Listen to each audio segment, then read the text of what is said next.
pala nga ito. Good morning po mga kaibigan, mga friends. Eto, may pasalubong naman tayo sa ating mga alaga. Oregano. Baka sabihin ng mga alaga natin, boss, paulit-ulit na yan ah.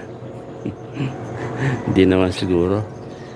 Kahit ano naman na ibigay natin sa kanila, kinakain naman, di naman sila magre-reklamo.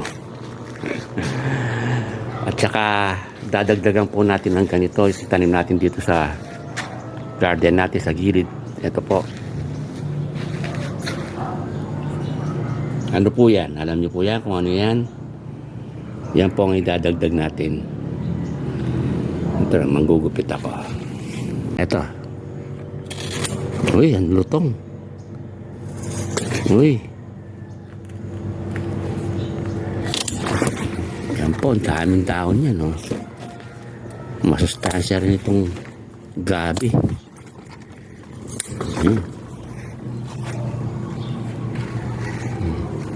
Yan po ang idadagdag natin sa diet nila ngayong araw na